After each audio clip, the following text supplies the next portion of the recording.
Hello, everybody. Welcome to Late Night Football. Welcome to our match reaction show. It's finished Crystal Palace 0, Arsenal 1. The scoreline that happens when you have two teams playing each other, neither of them are able to score a goal. That's normally the kind of scoreline you get. It happened between United and Wolves, and it happened here. What is it with Monday night games, isn't it? Where you just don't get enough goals. But nonetheless, 1-0. It's a gritty win. All jokes aside, a gritty win for Arsenal. I think they deserved it as well on the balance of play because they were the better side when it was 11v11. And of course, up to 10v11, they had to show a lot of resolve, a lot of strength to kind of come through that one. So I think it's a win that will give them a lot of confidence.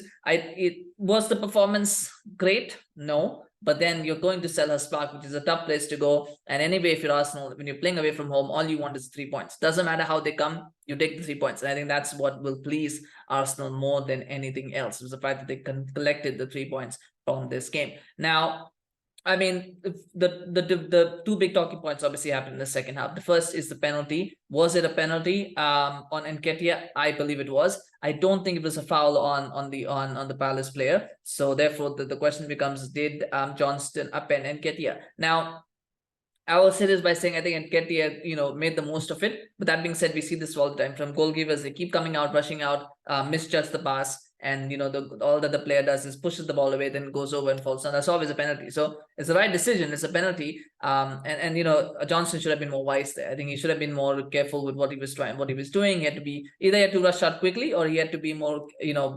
Once you realize you miss it, you've got to do. You can't really control yourself. Once you go in like that, it's very hard. You can try to pull out, but you can't because the momentum of your body will just take you through the players. So you've got to be really, really 100% sure that you're going to get the ball when you dive in like that, and he didn't. Also, of course, the fact was that Palace got caught out. I'm surprised that a lot of more clubs don't do that sort of line pass. I mean, oftentimes the option is there, but they go for the curling goal shot or the cross. They never go for that line pass, which is Arsenal did that and they caught Palace out. The fair play to Arsenal, they caught Palace's defense out with that pass.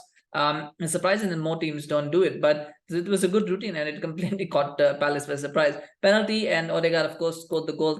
Stepped up from the spot. It did feel like that was the only way Arsenal were going to get a goal, was if they got a penalty. I don't think they would have scored in 90 minutes of regular play, even if they had 11 men on the field. I just don't think it would have happened. And the penalty was the best chance they were going to have a scoring goal. But scoring penalties are not an easy thing. Ask Enzo Fernandez from yesterday. He had a penalty and he missed it, and Chelsea went on to lose. Odegaard didn't miss from the spot. He got his goal, and that's very, very important as well. He stepped up, got the goal 1-0, and you're thinking, okay, what can Arsenal do from here? Can they see this out? And unfortunately, Tomiyasu gets a second yellow. Now, the first yellow was for time wasting. That was inconsistent, as the commentators kept harping on about and reminding me that Havertz took 15 minutes just to take a throw and he didn't get a yellow card, and then Tomiyasu got a yellow card for 8 seconds. Like, somebody's keeping count. But those are the rules, right? And somebody, I think, pointed out that, well, why don't you just add time at the end? The point of adding stoppage time at the end is not to allow people to time waste. It's to discourage people from time wasting by telling them, even if you time waste, we're going to add time on at the end. So it's like a double jeopardy. We're going to give you a yellow card for time wasting, but we're also going to add time on at the end. It's not adding time on at the end is not a license for people to waste time in the 90 minutes. That's not what the idea is. The idea is, if a fan is paying for 90 minutes of football, I want to see 90 minutes of football. I don't want to see, and maybe 80, fine, but I don't want to see 55, 60 minutes of football. I want to see 80, 90 minutes of football. What's happening, that's not to say, well, if I paid for 90 and it's okay, give me 110 minutes of football. I don't want to see 110 minutes of football. I want to see 80, 90 minutes of football. But what's happening was ridiculous. And so that's not the license. Giving time wasting, adding stoppage time is not a license for players to time waste. It is simply a sort of a double jeopardy. But that being said, that yellow card, there's inconsistency with it. So if you don't agree with Tomiyasu getting a yellow card for time wasting, that is your opinion, and that is totally valid and totally fine. The fact is that those are the rules in place. Are they consistent? Absolutely not. They're not consistent. But that's what it is, right? And they will be applied unfairly. That's the way. But just because they're applied unfairly doesn't mean that when they are applied fairly, it's wrong, because it wasn't applied in another case. It is simply the fact that different referees have different interpretations, different ways. I mean, the fact is Arsenal were the away team, so Palace were going to get some decisions in their favor as well. That's just human nature. That's just normal. And players have got to get wise to it. And Tomiyasu is someone to be wise to it, and he wasn't. So he got that first yellow card. The second yellow card was not a yellow card. I'll be honest, that was not a yellow card. The first one is debatable. The second one is not debatable. That is not a yellow card at all. And Ayew cons the referee, because what he does is he turns around, and normally, and I think Tomiyasu maybe goes a little bit naive because he put his arm across Ayew, if he had not done any kind of movement, there would have been no foul and no yellow card, because he didn't really push him down. The only thing that happened was he moved his arm a little bit towards Ayew, and Ayew made it seem like his t-shirt was pulled. And when you pull a t-shirt, that's a yellow card straight away. But Tomiyasu didn't pull Ayew's t-shirt. He just gestured that way, which was a bit of naivety on his part. And therefore Ayew went down. Now, I'm not blaming Tomiyasu here for this. What I'm saying is that maybe if he was a little bit more smart, he could have got, he would not have got yellow card, but that's not his job. His job is not to be smart. The referees have got to make the right decisions. We can't let referees off the hook by saying players should be careful or smarter. No. In this case, referee has got to make the right decision, and he didn't make the right decision. And that cost him, cost Tomiyasu. It could have cost Arsenal. It didn't. Otherwise, it would have been a much bigger talking point. But the fact is that the red card didn't really impact them much, but they will miss him for the next game. But the reality is that it was the wrong decision, but that's what it is. And for any Arsenal fans talking about VAR does not get involved with yellow cards. A second yellow card is not subject to a VAR review unless it is there's a potential to make it into a straight red. That's the only reason they will review. They will not review second yellow cards. They don't do that. So anybody's talking VAR is VAR this, VAR crap. Fact is, VAR does not get involved in these decisions. They don't. So there's no fault of VAR here. Just there's no fault of VAR for time wasting. But those things are the on-field referees' decisions.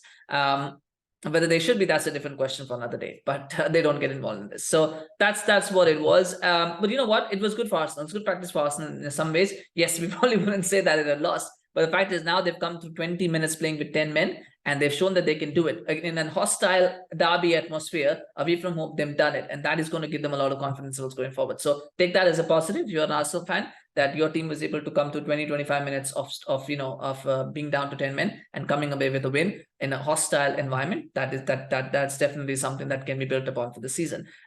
In terms of the other parts, so I think the first half, Nketiah, I mean, got to talk about in the fact how many chances he missed. And this is going to be a problem for Arsenal. They're not going to get penalties in every game. Maybe they will. I don't think they will, though. And they're not going to be bailed out like that every time. So they've got to find ways to score goals. And goal scoring is a massive issue for them.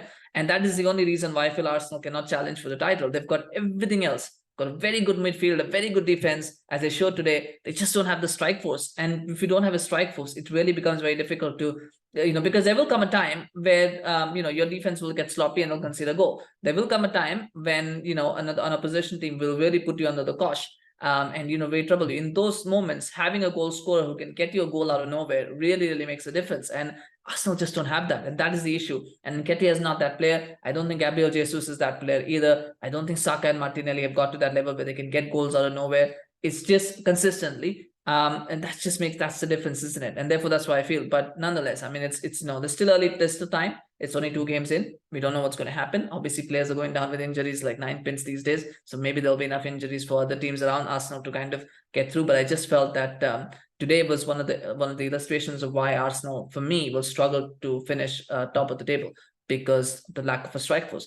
But I thought some other parts were really good. I mean, I also another thing about being Arteta light. I keep calling Arteta Pep Guardiola light, and again he's doing the same thing this season. Now he's gone with the Pep Guardiola 3-2-4-1. He's trying to imitate that as well by playing Partey as a right back who goes inside and slots into midfield. He's kind of doing that.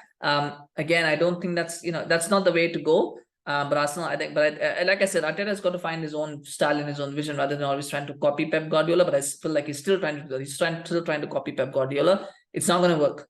Right? Pep's going to move on and find something else. You've got to find your own style and you've got to find your own way of playing. But anyway, that's something there. But nonetheless, at the end of the day, 3 points for Arsenal. Win is a win. Away from home, in an environment like that, in a situation like that, it's a vital 3 points, and that is something to be celebrated. So be happy, Arsenal fans. You got the 3 points, and that's that's ultimately that is what matters. And it wasn't a bad performance either. It wasn't like they didn't deserve the 3 points. They just couldn't put the ball into the back of the net. But otherwise, it was a good performance.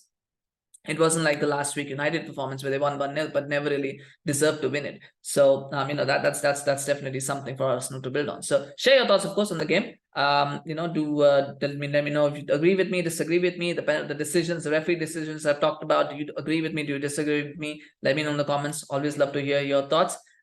Do smash a like on this video if you enjoyed it. Smash a like for Arsenal. Smash a like for Odegaard's goal penalty. It's difficult for me to pick out a man of the match, so I won't do that. But let me know in the comments who do you think he was your man of the match, of course. But smash a like as well, and do subscribe to our channel on YouTube. Follow us on Facebook, Twitter, Instagram. We always appreciate the support. We just crossed 380 subscribers, so thank you very much. And we're getting close to 390 now. So help us with this landmark of 390. So thank you so much. Take care. We'll see you again soon. Bye-bye.